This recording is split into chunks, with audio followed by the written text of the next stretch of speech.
Selamat siang, jumpa lagi dengan Denok Ayu Novel. Bagaimana kabar sobat semua? Sebelum kita mulai cerita ini, ayo kita subscribe, like, komen, share dan nyalakan loncengnya untuk mendapatkan notifikasi terbaru ketika Mimin mengupload video barunya. Menantu terbaik bab 82 seminar. Oke, jangan mencubit, kamu akan mati mencubit jika kamu mencubit lagi.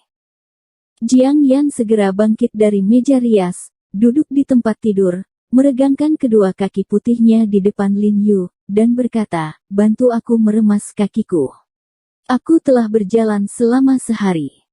Kaki Jiang Yan indah, dengan bentuk kaki yang bagus, bentuk jari kaki penuh, kuku seperti kerang, kuku bulat, sol lembut dan putih, bahkan tumitnya halus dan terasa selembut kulit bayi. Tidak heran jika Li Junyi begitu terobsesi dengan kaki Jiang Yan, dan dia tidak bisa menahan godaan untuk menjadi pria manapun. Seorang dokter yang perlu berjalan sepanjang hari dapat menjaga sepasang kaki dengan sangat hati-hati, ia harus berusaha cukup keras, dan membutuhkan waktu 1 jam dari waktu Jiang Yan untuk merawat tubuh setelah mandi setiap hari. Lin Yu sedang bermain dengan sepasang kaki giok ini dengan sembrono sekarang, menggosok jari-jarinya pada kaki Jiang Yan dengan fleksibel. Apa di sini sakit? Tidak ada rasa sakit. Yah, hatiku baik. Bagaimana dengan di sini? Rasa sakit. Wah, perut saya sakit, ingatlah untuk makan secara teratur. Kenapa kamu tidak bertanya? Jiang Yan menyandarkan kepalanya ke bawah rambutnya melihat bahwa Lin Yu telah berhenti berbicara. Dia mendongak dengan rasa ingin tahu dan menemukan bahwa kulit Lin Yu merah, dan matanya mengintip ke bagian bawah roknya tanpa sadar. Pada saat ini, dia mengenakan gaun tidur dengan kaki dijepit di antara kedua kakinya, tetapi dia agak lupa dipijat oleh Lin Yu, jadi kakinya terpisah tanpa sadar. Sebagai seorang pemuda tak berawak, Lin Yu terperangkap dalam godaan ini, dan matanya tertarik untuk menyodok. Bajingan bau. Sebelum Lin Yu bisa menyadari apa yang sedang terjadi, dia merasa hitam di depannya, kaki giok lembut Jiang Yan menendang wajahnya, dan seluruh orang melemparkan kursi dan jatuh ke tanah. Layak mendapatkannya. Jiang Yan menutup mulutnya dan mencibir. Maaf, baru saja kehilangan akal sehat. Lin Yu tahu bahwa dia salah, jadi dia tidak berani mengatakan apa-apa lagi. Dan dia tersenyum kecut, berdiri dan berjalan kembali ke lantai dasar. Idiot. Jiang Yan mengutuk dalam hati, apakah orang bodoh ini suka tidur di lantai seperti ini? Dia tidak membiarkannya pergi tidur, bukankah dia akan melamar sendiri? Selama dia melamar, dia bisa memberinya jawaban afirmatif setelah pertimbangan yang cermat dan keputusan yang cermat. Tetapi Lin Yu tampaknya tidak memiliki pemikiran apapun dalam hal ini, dan tidur di lantai sepertinya cukup menyenangkan. Apakah nyaman tidur di lantai? Jiang Yan berada di satu sisi tubuhnya, dengan kepala bertumpu pada lengan putihnya, rambut hitam seperti air terjun membentang, dengan wajah cantik itu, perasaan asmara. Nyaman. Lin Yu sepertinya mengabaikan kecantikan ini, meletakkan tangannya di belakang kepalanya, meliriknya, dan menjawab dengan tegas. Entah kenapa, setelah sekian lama tidur di lantai, dia justru jatuh cinta dengan soliditas seperti ini. Haha, ya, kalau begitu kamu bisa tidur di lantai seumur hidup. Jiang Yan mencibir dan mematikan lampu. Tunggu, saudari Yan, di mana bantalku?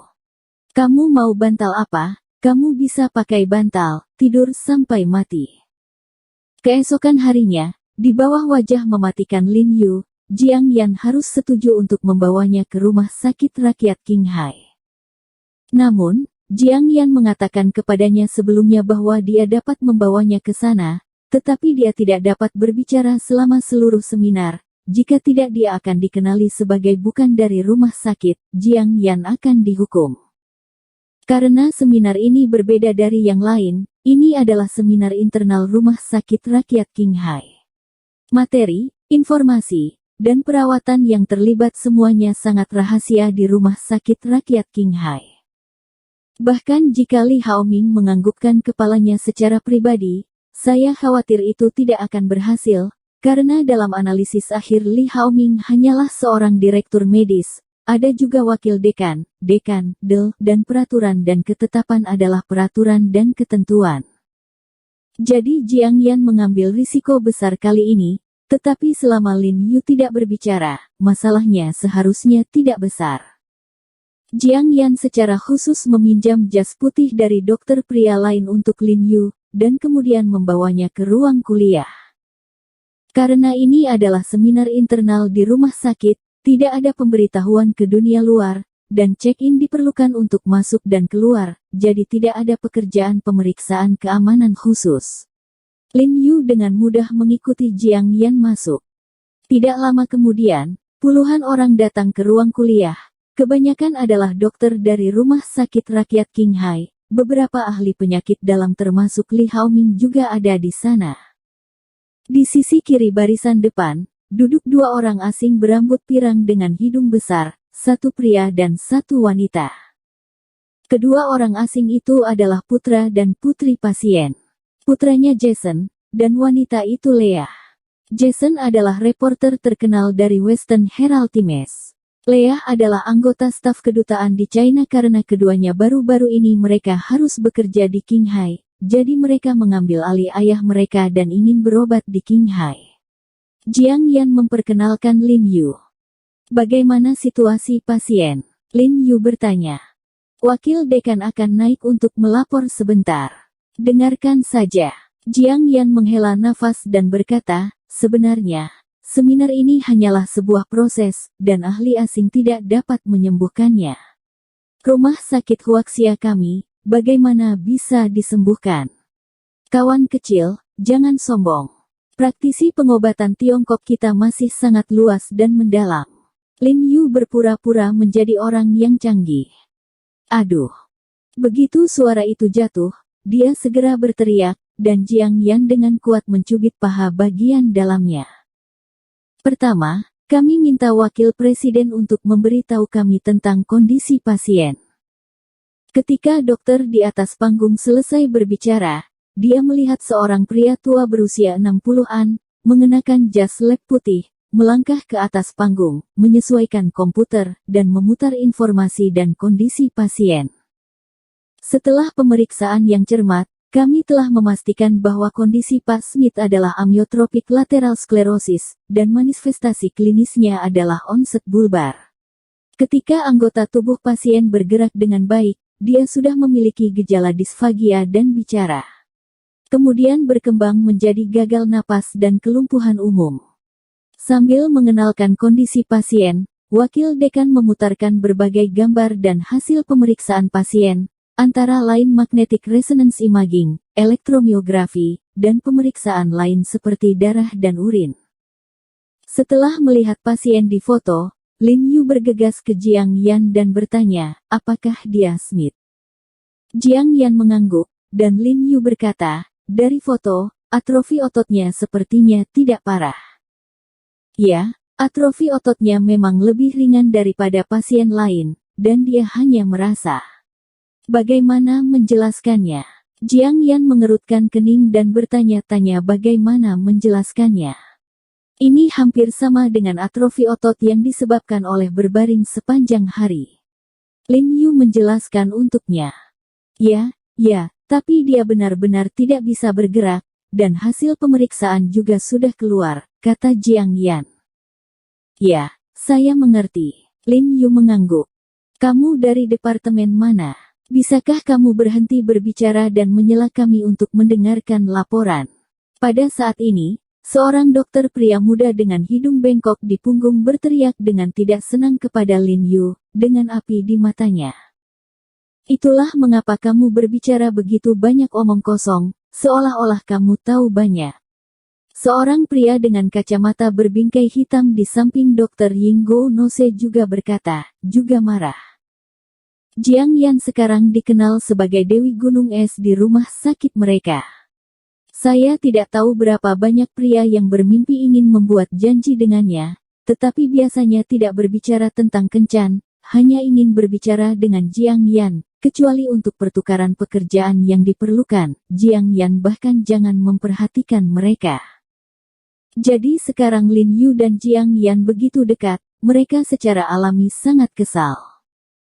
Meskipun mereka tidak memiliki kesan apapun tentang Lin Yu, mereka tidak memikirkannya. Bagaimanapun, rumah sakit itu sangat besar dan ada begitu banyak rekan yang tidak mereka kenal.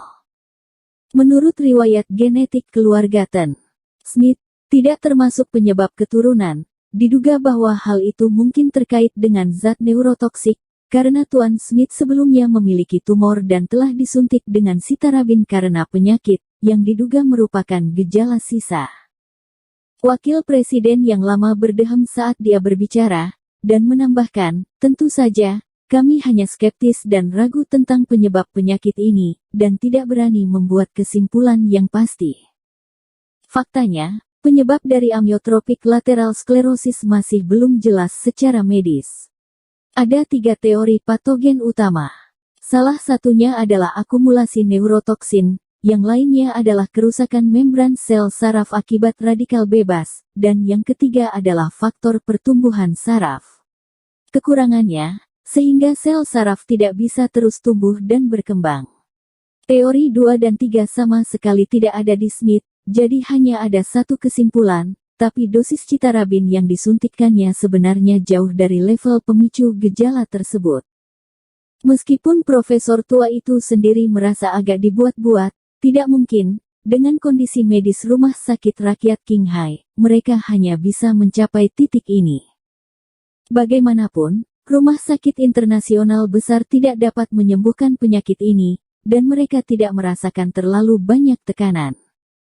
Adapun Jason dan Leah yang berada di barisan paling depan, meskipun wajah mereka jelek, mereka tidak mengajukan pertanyaan apapun, karena ketika mereka membawa ayahnya ke dokter di luar negeri, para ahli dan profesor asing juga mengatakan hal yang sama.